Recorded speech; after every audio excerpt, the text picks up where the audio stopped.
Assalamualaikum dan selamat sejahtera semua. Diharapkan anda semua sihat dan semoga kita semua dikurniakan kesihatan yang baik dan dikurniakan rezeki yang berpanjangan, insya-Allah. Tidak lupa juga kita doakan untuk saudara-saudara kita yang berada di Palestin, semoga mereka semua dilindungi oleh Allah Subhanahu wa taala. Cerita kali ini akan membawa kita ke satu tempat yang bernama Malaysia Miniature Land. Orang mesti tak familiar kan dengan nama tu. Nama family dia yang biasa orang sebut-sebut adalah Mimaland. Mimaland ni terletak di daerah Gombak dan terletak di negeri Selangor. Mimaland ni satu taman tema yang pertama di Malaysia pada zaman itu.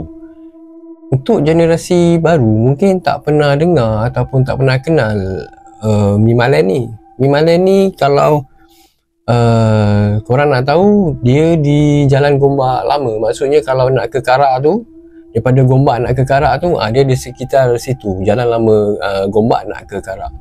Mimaland ni dibina pada tahun 1971 dan siap sepenuhnya dibina pada tahun 1975. Dan dia dibina di atas tanah seluas 3,000 ekar kalau tak silap saya. Jadinya Mimaland ni adalah taman tema air pertama yang ada dekat Malaysia pada masa tu. Kira paling gah lah pada masa tu. Masa tu Sunway Lagoon semua tak ada lagi. Mimaland ni lah yang menjadi tarikan pelancong daripada luar negara datang untuk bermandi-manda dekat situ. Dekat situ kira macam one stop center.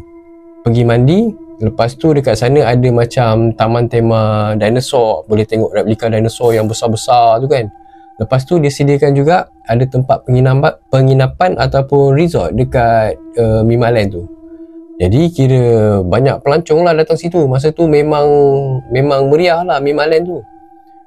Lepas tu dekat Mimaland tu juga banyaklah juga syarikat-syarikat produksi daripada Malaysia ni ada juga buat penggambaran dekat Mimaland tu. Antaranya ialah dalam filem Mechanic dan filem Gila-Gila Remaja. Kalau korang perasan yang dia ada naik macam basikal ke apa dekat tasik tu, macam tu naik gelongso, turun naik gelongso tu kan, yang colourful tu kan, dekat situlah Mimaland. Lepas tu Mimaland ni ditutup sepenuhnya pada tahun 1994 disebabkan ada beberapa kemalangan yang berlaku dekat Mimaland tu. Antaranya ialah pada tahun 1992 ada seorang wanita warga negara Singapura mati akibat kemalangan dekat Mimaland tu. Dan pada tahun yang sama juga, kalau tak silap saya, pada tahun 90-an ataupun lebih tepat lagi 1992, berlakunya tanah runtuh iaitu landslide di dekat kawasan Mimaland tu. Tanah runtuh tu bila runtuh tu dia memenuhi ruangan kolam. Jadi kolam tu jadi warna coklat lah kan. Jadi disebabkan keselamatan, Mimaland tu tutup sekejap untuk melakukan penyelenggaraan lah kan dekat kawasan tu. Lepas ditutup, dibuka balik, lepas tu berlaku lagi kejadian tanah runtuh. Jadi demi keselamatan untuk pengunjung, diorang tutup lagi kawasan tu. Selepas tutup dalam satu tempoh yang lama, pihak pengurusan Mimaland ni dia dah tak mampu nak menanggung kerugian yang dialami sepanjang penutupan tu. Sebab yalah dah tutup, jadi income tiada. Jadi diorang ambil keputusan pada tahun 1994 tu, diorang menutup operasinya selama-lamanya pada tahun 1994 tu lah. Jadi 1994 start daripada 1994 tu sehinggalah sekarang ia dibiarkan begitu saja. Saya ada sertakan gambar yang dulu dengan yang sekarang. Apa yang terjadi dekat Mimaland tu, gambar dia.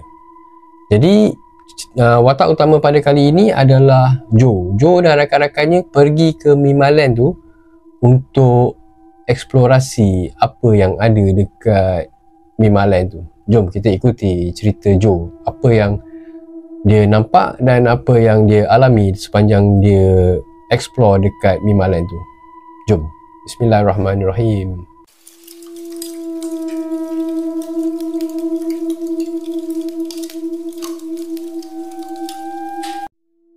Kejadian yang berlaku tak dinyatakan oleh si Joe ni pada masa bila dia pergi ke Mimalen ni. Dan nak dijadikan cerita, pada satu malam tu Joe dengan kawan-kawan dia ni lepak dekat kedai makan, macam kedai mamak macam tu lah. Lepas tu diorang ni tak tahu nak buat apa. Tiba-tiba salah seorang daripada rakan si Joe ni petik, jom kita pergi Mimalen nak? Kita pergi explore dekat Mimalen malam ni lah. Tengok apa ada, best tak best. Jadi macam diorang ni semua tak tahu, masa tu tak ada buat apa. Dan diorang pun semua sepakat on kan aja pada malam tu. Diorang ni semua sekali dalam 7 orang, termasuk si Joe ni lah. Jadi secara tak langsung malam tu juga diorang bergerak ke Mimalen. Tak lama lepas tu, diorang pun sampailah dekat kawasan Mimalen tu. Diorang sampai dalam keadaan yang apa adanya. Maksudnya, tak ada apa-apa kelengkapan lah. Apa yang ada pada malam tu, itulah yang diorang bawa. Contohnya macam telefon sebagai digunakan sebagai torchlight untuk menerangkan keadaan lah.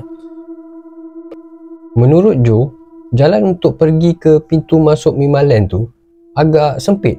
Jadi diorang ni semua decide parking kereta dekat masjid dan berjalan kaki untuk sampai ke pintu masuk Mimalen tu. Perjalanan dia agak jauh juga, lebih kurang 1 kilometer lah baru sampai ke pintu masuk Mimalen tu. Masa diorang tengah jalan kaki ni, masa ni dah pukul 1:30 pagi.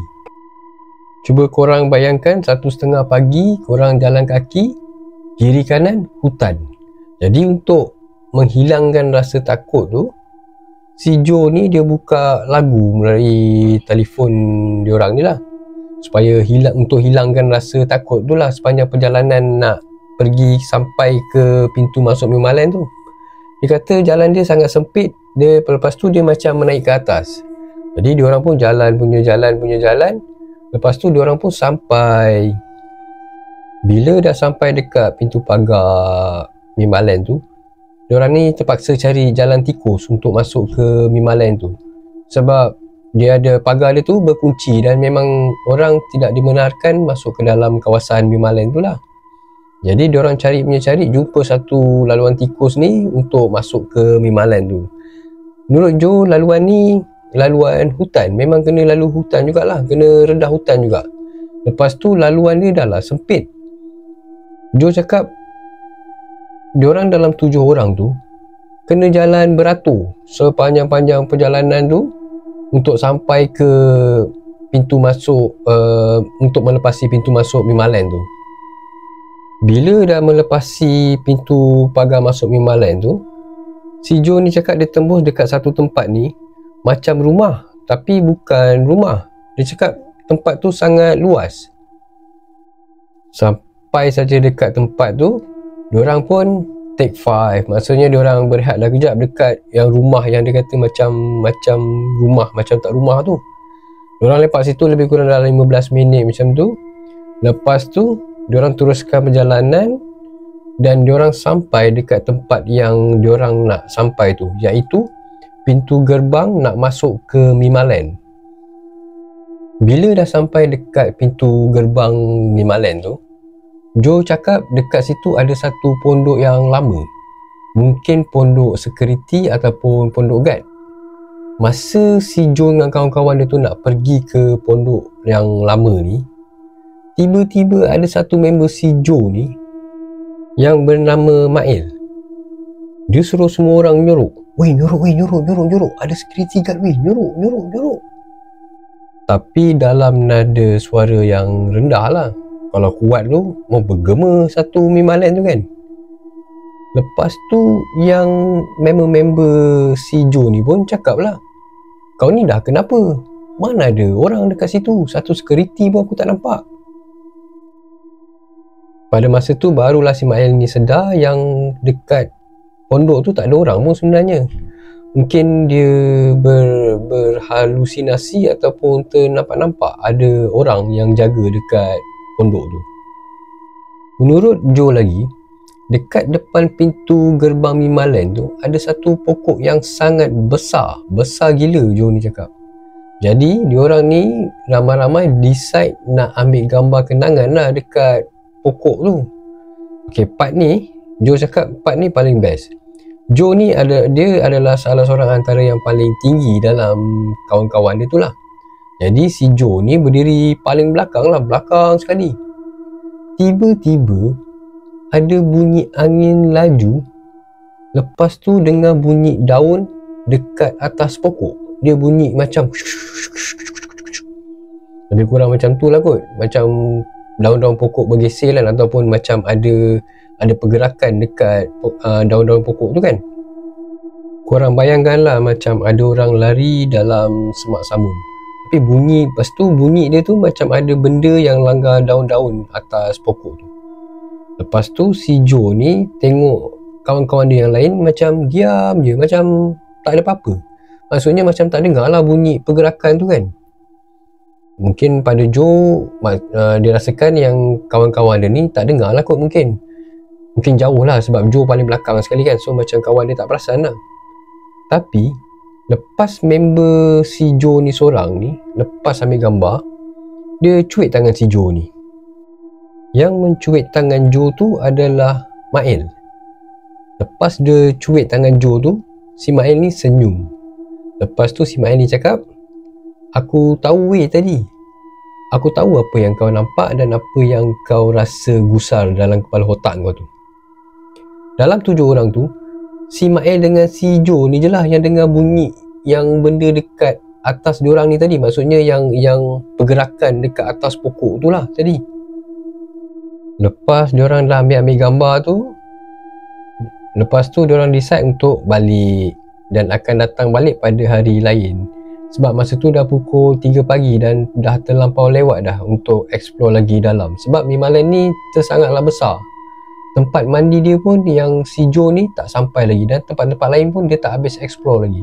Pada pukul 3 pagi tu dia baru sampai dekat pintu gerbang sahaja. Bayangkanlah dia nak explore lagi, tak pukul berapa pula habis kan. Jadi diorang decide nak balik. Time nak balik tu, diorang akan lalu jalan yang sama, akan meredah hutan lagi lah. Masa nak keluar daripada kawasan Mimalen tu, kali ni giliran si Joe pula yang pegang torchlight.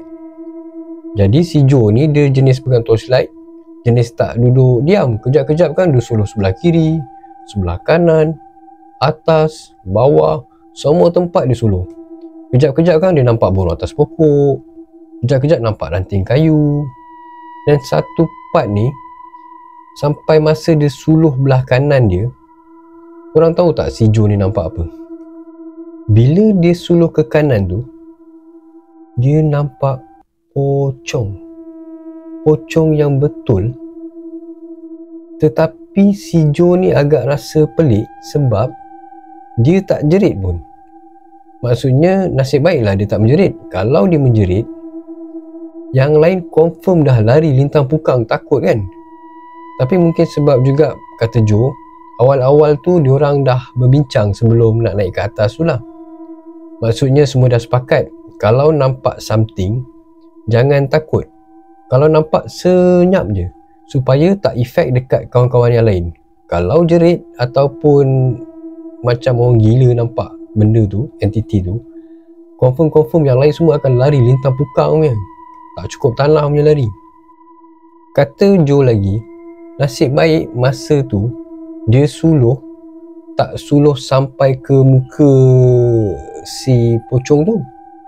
Tapi nampak jugalah kain kapan dia yang kotor, macam kesan tanah yang ataupun yang dah lusuh lah kain kapan tu.